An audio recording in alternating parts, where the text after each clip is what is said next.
Sweat beaded Chloe Whitfield's forehead and soaked her neck.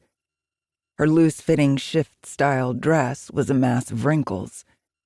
Who had ever thought linen was a good idea for clothing? She'd chosen her outfit with the thought of wanting to present herself as the professional and successful woman she was. But why had she bothered? There was no one she needed to impress. She was an award-winning novelist, her historical mysteries regularly topping the bestseller charts. Why should she care about making an impression? And what on earth had possessed her to consider spending the summer in Florida in the first place? Of course, the grant she'd received, allowing her to research her latest novel, set on the grounds of circus magnate John Ringling's winter estate, had been far too generous to pass up. Steamy was the word that sprang to mind to describe the midsummer weather as she drove her rental car to the employee parking lot she'd been told to find. The lot was half empty, or perhaps half full, depending on one's mood. It was low season, meaning the snowbirds had all flown north, and the museum's trustees had decided this was the perfect time to close the Ringling Mansion, the showplace of the museum, to the public for some much-needed restoration. The museum's director, historian Dr. Ian Flanner, was supposed to meet her in the parking lot at 10. He was late. Chloe was not surprised. On the phone, the man had sounded preoccupied, and he'd shown zero interest in her or her project. The truth was he'd come across as a bit distracted.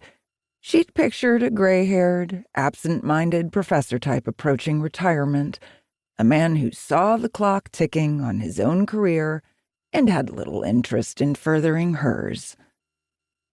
From the back seat of the convertible she'd decided was essential for getting around in Sarasota, she retrieved the shoulder satchel that held her essentials: laptop, phone, pens, and notebook, along with the floppy straw hat her mother had insisted was de rigueur to protect her fair skin. Using the side mirror, she checked the angle of the hat and tucked an errant strand of her shoulder-length copper-colored hair behind her ear. Her mother had also advised a shorter cut. She might have had a point, but Chloe liked her hair long enough to pull up or back as she chose. She turned to find a man standing only a few feet away. He studied her with what she could only translate as a look of decided impatience. He was tall and lanky was the word that came to her writer's mind. He was dressed in shorts, a t-shirt, and sandals. A worn and faded baseball cap covered his dark hair. She assumed he worked on the grounds. "You'll want to put the top up," he said, with a nod toward her car. "It rains most afternoons this time of year." The sky was a cloudless blue. She ignored his warning and stepped forward. "I'm meeting Dr. Flanner. Perhaps..." "That's me, and it's Ian." He glanced at the car again. "Do you want me to handle the top?" "I'll take care of that later. I'd really like to see the house, if possible.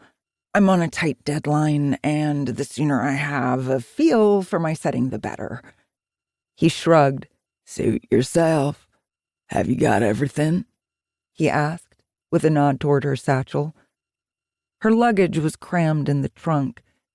She hoped he wasn't expecting her to drag it out and haul it herself. Certainly not in the high-wedge espadrilles that were as poor a choice as the linen dress had been.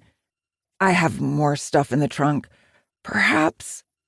He cocked his head, his lips twisting into a half-smile. "You like that word, don't you? Perhaps." Was he mocking her? His voice held the lilt of a twang. Western, perhaps Texas. "I was just saying that since I am unfamiliar with the location of the guest house where I am to stay, perhaps..." She did overuse the word. "I'll have one of the crew take care of that."